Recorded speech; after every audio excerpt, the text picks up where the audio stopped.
So the fashion world, friends, family, and honestly, anyone who ever came in contact with André Leon Talley would agree that he had the most vibrant personality. I mean, you could say he was meticulous, in the way he did what he did. He would let you know that, this is what he wants to do, this is how he wants to do it.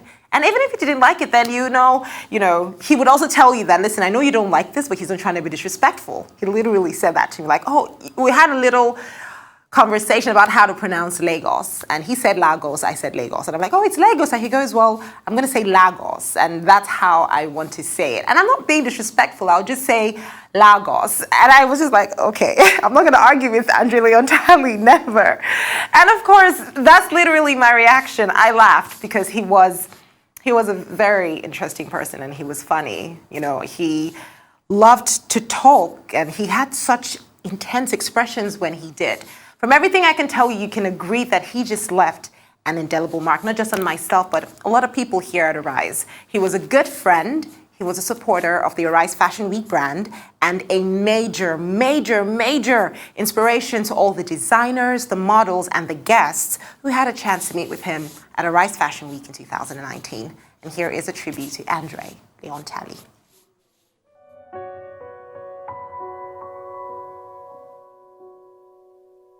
André Leon Talley, the influential fashion journalist and former editor-at-large of U.S. Vogue, has died at the age of 73. André Leon Talley passed away on Tuesday, January 18, 2022.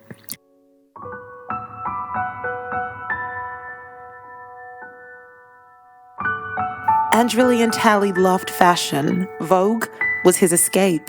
He loved the magazine from the first day he found it at the age of 10. He believed in the value of hard work and education. André Leon Talley used his position to champion diversity on the runway and behind the scenes in the world of fashion.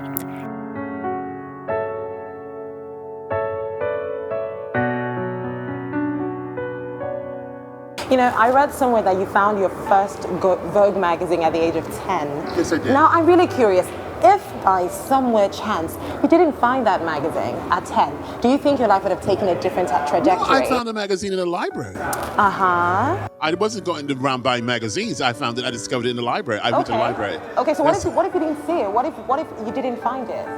Well, I was meant to see it because that's what my eye was attracted to. Yeah. The cover, the photographs, the words, the people, the journeys, the travel, the art, the literature. So it was meant to be. It was part of my destiny to be a part of that. And so that was my escape. On Sundays, I read Vogue after church.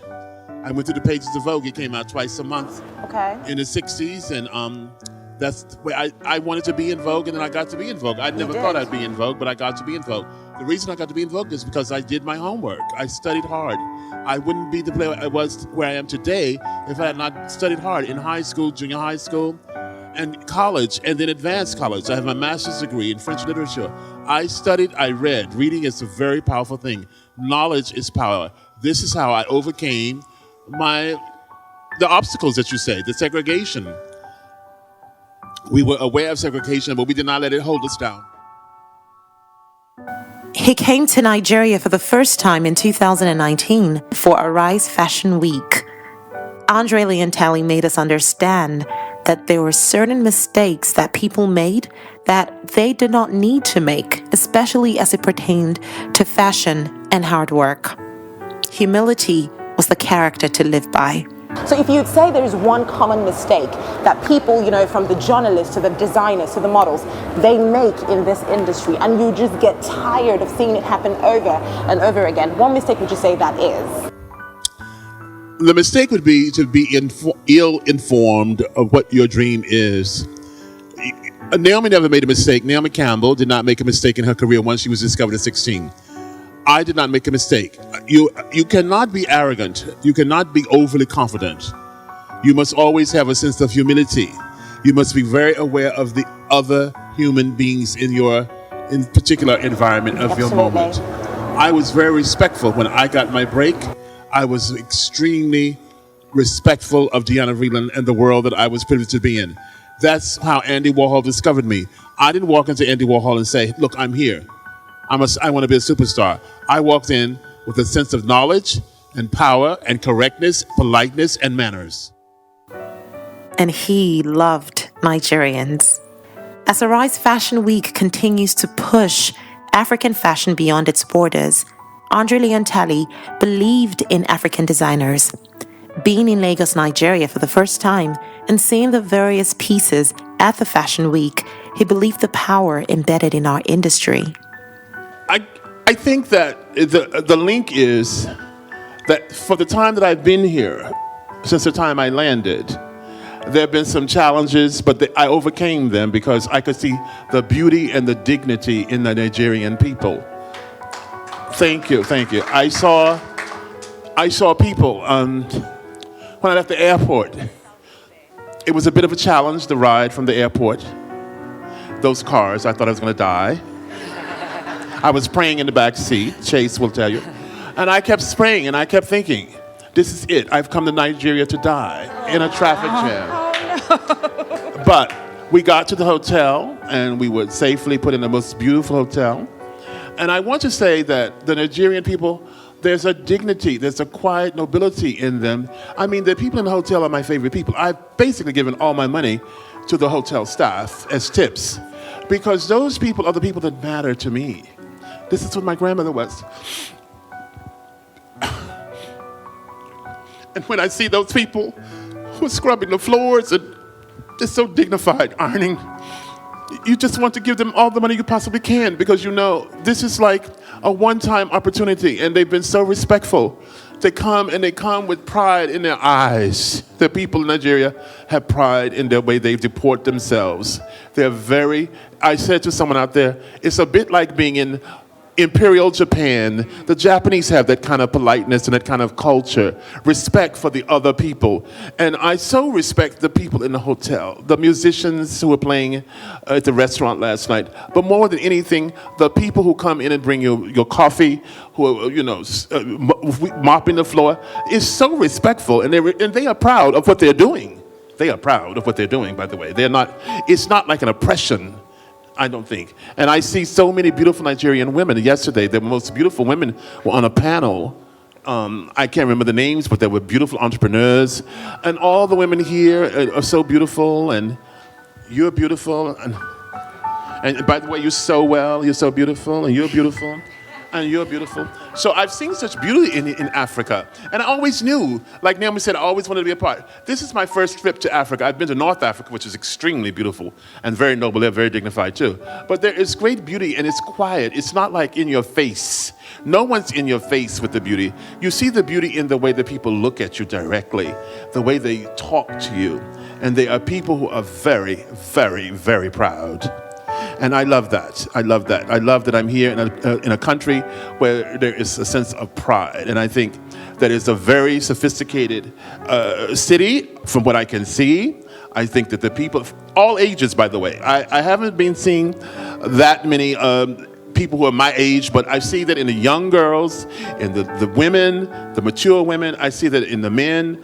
Everyone seems very confident and very dignified. Aware that Africa is a continent to be respected for its talents and gifts and fashion. It has fashion power. Arise shows that. I've seen some small things, and I see talent here as I've seen it anywhere else. I saw somebody here with a shirt on I wanted to have ordered. This lady who does bags. I mean, there is talent everywhere. It's a germ of something that can be big. And I think it's a very important thing to have come to Nigeria. I didn't want to come at first, but Naomi, I said yes. And I'm very happy to say that I find that the people in Nigeria, the fashion people, have a sophisticated point of view. I've never seen anything, there's nothing naive here, but the people have to obviously be supported with finances and money. Absolutely. So there are big panels. And I was on a panel yesterday with equity partners and venture capitalist women. The women are so elegant and so beautiful in Lagos. My impression is that it's a country, and everything I've ever thought about Africa is what I have discovered. Dignity, nobility, and people of politeness. There is no such thing as a stereotype of Africa. I mean, I met people, I'm sure, who have children and they're doing the best they can. But they have such dignity in their eyes, in their faces. And so respectful and so polite, as they are in Japan. You know, we live in a world in America where it's very arrogant and very,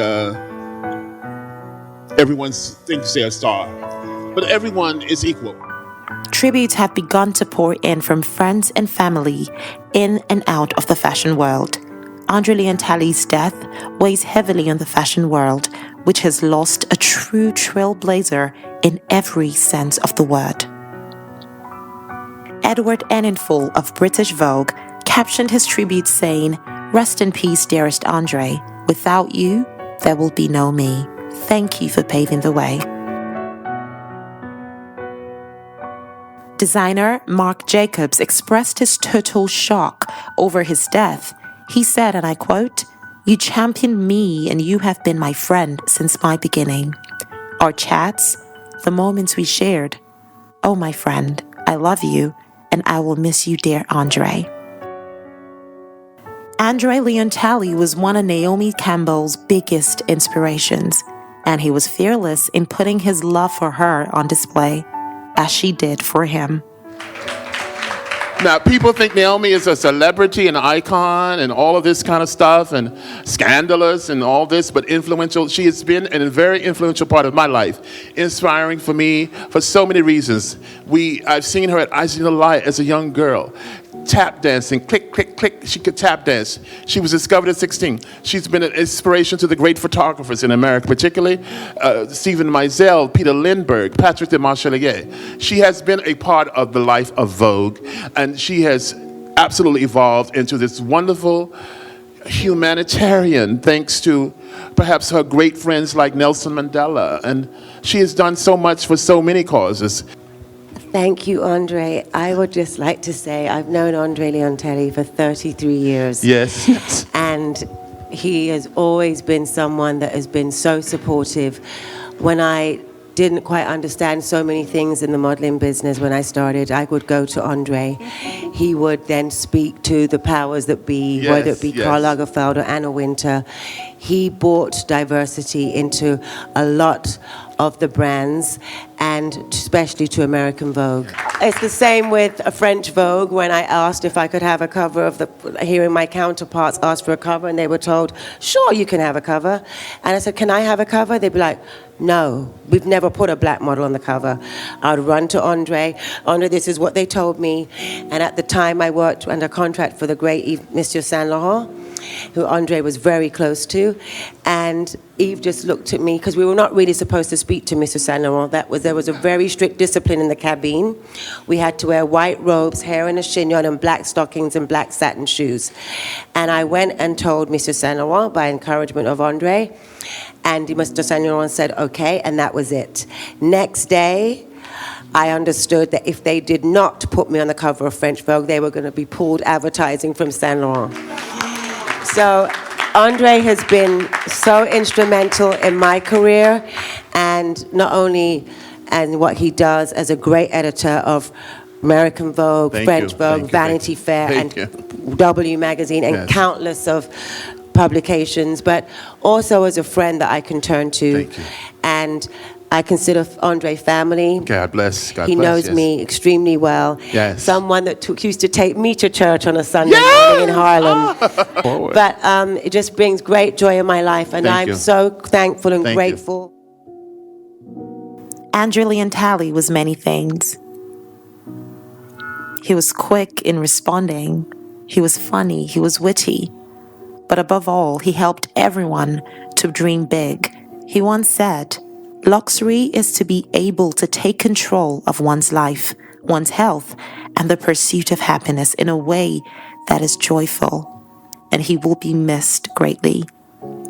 His smile, his witty comments, and above all, his charm. His fashion sense. We can't forget that. Rest in peace, André Leon Talley. There's always a way. So to what's achieve the way? Don't give up. Don't give up your dreams. Did you at any point in time feel like, I'm not doing this, bye? No, never. No? Not one time? No. Wow, what kept motivating you? What's that thing that kept you going? My faith. My faith and my belief in myself and my faith in God. There's always going to be a new day, and it's always going to be okay for you. There's always a new opportunity, and life is a journey, and you have to just go through the journey. And don't give up. Never give up. Never give up.